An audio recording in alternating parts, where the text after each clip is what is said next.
Lisa never believed the official story that her father, the charismatic president of a local social club, abandoned his family in 1985. His disappearance after the club's annual barbecue left a void that speculation could never fill. 2 decades later, a young couple renovating a house 2 towns over makes a strange discovery: a hidden compartment in a kitchen cabinet containing a stack of index cards. They are Lisa's father's meeting notes, and the final entry details his plan to expose the club's treasurer for embezzlement, ending with the chilling words, "Kenneth knows I know," meeting him after the barbecue to settle this. It's amazing how a single phone call can change everything you thought you knew. I'd love to hear in the comments if you've ever had a moment that completely shifted your understanding of the past. The Tuesday it happened started like any other for Lisa. At 42, she was a reference librarian, a job that suited her quiet and methodical nature. Her life was one of order, a stark contrast to the chaotic mystery that had defined her since she was a teenager. The grief for her father, John, was no longer a sharp, open wound, but a dull, persistent ache. For 20 years, she had lived with the town's verdict. John, the smiling president of the Oakwood Community Club, a man who organized park cleanups and charity drives, had simply walked away from his life, his wife, and his daughter. The police report called it a voluntary disappearance. Her mother called it the ultimate betrayal. Lisa just called it wrong. It never made sense. Her father wasn't a man who ran from problems. He was a man who fixed them. She was reshelving books in the history section when her cell phone vibrated. An unknown number. She almost ignored it, but something made her answer. The voice on the other end was young, hesitant. "Hello? Is this Lisa?" The woman, who introduced herself as Donna, sounded nervous. "You don't know me, but my husband Paul and I just bought a house over in Millfield. We're renovating the kitchen." Lisa frowned, confused. "Okay," she said slowly. "I'm sorry. How did you get my number?" There was a pause. "We found something," Donna continued, her voice dropping. "In a kitchen cabinet. There was a false back. Behind it, there was a stack of old index cards tied with a rubber band. They looked like meeting notes for some kind of club. A name was on the first card, John. And your name and number were on the last card, under in case of emergency." Lisa's heart started to pound against her ribs. She gripped a bookshelf for support, the dusty smell of old paper filling her senses. What do the notes say?" she asked, her voice barely a whisper. "Most of it is about park benches and bake sales," Donna said. "But the last few cards are different. The last one, it sounds serious. We felt like you should be the first to see it." An hour later, Lisa was sitting in a bare, dust-filled kitchen 2 towns away, staring at the ghosts of her past. Paul and Donna, the young couple, had offered her a bottle of water, their faces a mixture of pity and excitement. On the splintered plywood of a temporary countertop lay a stack of yellowed 3x5 index cards. The handwriting on them was as familiar to her as her own reflection. It was her father's neat, architectural block lettering. She picked them up, the brittle paper cool against her trembling fingers. She read through the first few. Oakwood Community Club, meeting minutes, March 12, 1985. The notes were just as Donna described. Motions to approve funding for new playground swings, debates over the annual chili cook-off, plans for the summer barbecue. Her father's voice seemed to speak from the page, calm and organized. But as she got closer to the end of the stack, the tone changed. An entry from July read, "Treasury report. Discrepancy of $450. Does. Kenneth states clerical error. Will review." Another from early August. "Second discrepancy found. $100. Kenneth very defensive. Says bank made the mistake. Something isn't right." Her breath caught in her throat. Kenneth. The club treasurer. She remembered him vaguely, a quiet, nervous man who always seemed to be sweating, even in the fall. He was in the photos from that last barbecue, standing awkwardly in the background while her father worked the grill. Finally, she read the last card. It was dated the day of the barbecue. August 28th, 1985. It wasn't meeting minutes. It was a personal note. Followed the trail. He's been moving money to a personal account.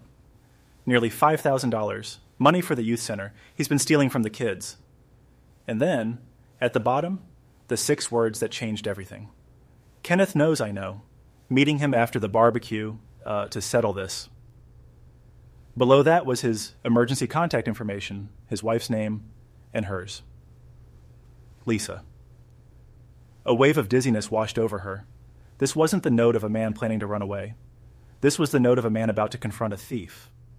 This was evidence. After 20 years of silence, her father was finally speaking to her again, and he was telling her he hadn't left. He'd been taken. Lisa looked at Paul and Donna, their young faces etched with concern. "This house," she said, her voice shaking. "Who did you buy it from?" Paul checked a file on the counter. An elderly woman. She and her husband bought it back in '86, I think. She said the previous owner sold it in a huge hurry. A guy named Kenneth. Lisa's mission became crystal clear. The police had closed the case years ago. If she wanted justice for her father, she would have to find it herself. Her first step was to find the people from that barbecue. She went home and dug through an old photo album, the pages stiff and smelling of her mother's perfume.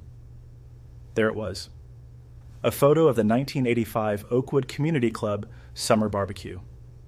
Her father was at the center, laughing as smoke billowed from the grill. Her mother stood beside him, and all around them were the faces of their friends and neighbors. She saw Kenneth in the corner of the frame, holding a paper cup, his eyes not on the camera, but on her father. She scanned the other faces, looking for an ally. Her eyes landed on Thelma, the club secretary and one of her mother's closest friends. Thelma had always been kind to her, even after her mother grew bitter and pushed everyone away. If anyone knew the dynamics of the club, it would be her. Finding Thelma wasn't hard. She still lived in the same small house in Oakwood. When Lisa knocked on her door, Thelma's eyes widened in surprise, then softened with warmth. "Lisa? My goodness, child. It's been too long." Inside, over cups of lukewarm tea, Lisa laid out the photograph and the index cards on Thelma's coffee table. She watched the older woman's face as she read the final card. Thelma's friendly expression slowly melted away, replaced by a shadow of a memory. "Oh my," she whispered, placing a hand over her mouth. "I remember that night. I remember they argued." Lisa leaned forward. "They argued? My father and Kenneth?" Thelma nodded slowly. "Yes. It was after most people had left. I was helping your mother clean up. I saw them out by the back fence, near the woods. It wasn't loud, but it was intense. Your father was doing most of the talking, and Kenneth just kept shaking his head. I asked your mom about it, and she just waved it off. Said it was club business." Thelma looked at the photo, her finger tracing John's smiling face. "We all thought it was so strange when Kenneth sold his house so quickly after that. Barely a month later. He and his wife just packed up and left. Said he got a new job up north." Every word from Thelma was another piece of the puzzle falling into place. The argument, the hasty move, it was all connected. "Thelma," Lisa asked, "do you remember anything else? Anything at all?" Thelma thought for a moment, her brow furrowed. "Just one thing," she said. "Kenneth was an avid gardener. He was obsessed with his backyard. Had this big, beautiful vegetable patch he was so proud of. But the week before he moved, he had a truck deliver a huge load of dirt and filled the whole thing in. Said he was putting down a new lawn for the next owners. We all thought it was a strange thing to do right before leaving." A chill went down Lisa's spine. A new lawn. Over a freshly filled-in garden. She thanked Thelma, her mind racing. She had the motive on the cards, a witness to the argument, and now a potential location. She drove straight to the Oakwood Police Department. The station was small and smelled of stale coffee. The detective on duty, a man in his 50s named Roy, listened to her story with a patient, weary expression. He remembered the case, though he'd only been a patrolman back then. "Lisa, it's been 20 years, he said gently when she finished. The official report says your father left on his own accord. A lot of people thought he had a secret life." "But this changes everything," Lisa insisted, pushing the index cards across his desk. "This is his handwriting. This is a motive for foul play." Detective Roy picked up the cards and read them slowly.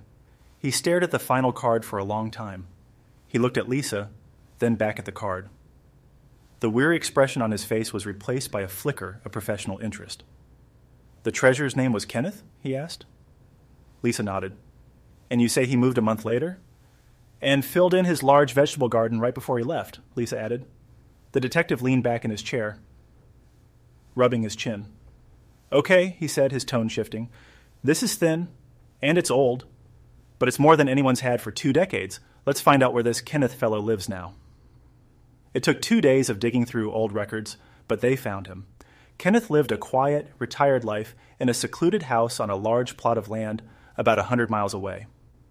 The next morning, Lisa found herself in the passenger seat of an unmarked police car, her heart a frantic drum against her ribs. Detective Roy drove, his demeanor calm and professional, but she could see the tension in his hands on the steering wheel. They were on their way to confront a man who might be her father's killer. Kenneth's house was at the end of a long gravel driveway surrounded by thick woods. It felt isolated, a place where secrets could be kept. As they pulled up, an older man emerged from the house. He was stooped and balding, and the nervous energy Lisa remembered from the photo was still there, now settled into a permanent, twitchy anxiety. He watched them approach, his eyes darting between Lisa and the detective. "Kenneth?" Detective Roy said, his voice even. "My name is Detective Roy. We'd like to ask you a few questions about your time in Oakwood." Kenneth's face went pale. "Oakwood? I haven't lived there in 20 years. "We know," the detective said. "We want to talk to you about the Oakwood Community Club and about its president, John." At the mention of her father's name, a flicker of panic crossed Kenneth's face. "I don't remember much about that," he stammered, wringing his hands. "It was a long time ago." Detective Roy didn't say anything. He just reached into a folder and pulled out a clear plastic bag. Inside was the final index card. He held it up for Kenneth to see. "Maybe this will refresh your memory." Kenneth stared at the card, at the familiar handwriting. His face seemed to crumble, the carefully constructed facade of a quiet retiree dissolving in an instant. All the color drained from his cheeks. He looked from the card to Lisa, his eyes wide with a terror that was 20 years old. And in that moment, Lisa knew. She was looking at the man who had taken her father away. His shoulders slumped in defeat. "It was an accident," he whispered, the words barely audible. "I never meant for it to happen." In the sterile interview room at the local sheriff's office, the whole story finally came out. Kenneth, weeping, confessed everything. He had been stealing from the club for over a year, small amounts at first, then larger ones as his gambling debts grew. John, a meticulous bookkeeper, had found the discrepancies. "He confronted me that night, at the barbecue," Kenneth sobbed. "He gave me an ultimatum. Pay the money back and resign, or he would go to the police and the entire town the next day. He was going to ruin me." After the party, John met him at his house to get the club's financial records. They argued in Kenneth's backyard, right next to his prized vegetable garden. "He was so disappointed in me," Kenneth recalled. "He wasn't just angry, he was hurt. He said I betrayed everyone's trust." In the heat of the moment, Kenneth shoved him. "Just a shove," he insisted. But John was off balance. He stumbled backward, his head hitting the corner of the raised stone border of the garden. He went down and didn't get up. Kenneth panicked. Instead of calling for help, he dragged John's body into the deep, tilled soil of the vegetable patch and buried him there. The next day, he ordered a truckload of topsoil and covered the entire garden, telling curious neighbors he was laying a new lawn. He sold the house in a panic, leaving the incriminating notes behind in his haste. He had hidden them in the cabinet, planning to destroy them, but the fast sale of the house meant he never had the chance. He had spent the next 20 years looking over his shoulder, waiting for the knock on the door that finally came. Following the confession, police excavated the backyard of the house in Millfield. Beneath a layer of lawn that had been undisturbed for 2 decades, they found the remains of John. A few weeks later, Lisa stood in a small cemetery, surrounded by a handful of old friends and family. They held a memorial service for the father she had finally brought home. His name was cleared. The whispers and rumors that had clouded his memory for 20 years were finally silenced by the truth. The ache in her heart was still there, but it was different now. It was the clean pain of loss, no longer tangled with the poison of uncertainty and injustice. She had found the truth in a stack of old index cards, a final message from a father who had never truly left her. Kenneth claimed his actions were born of panic, not malice. But does a moment of panic excuse a lifetime of deceit that let a family suffer for 20 years? Let me know your thoughts in the comments below. If this story resonated with you, consider sharing it with someone who appreciates that the truth, no matter how long it takes, can eventually find its way to the light. Thank you for listening.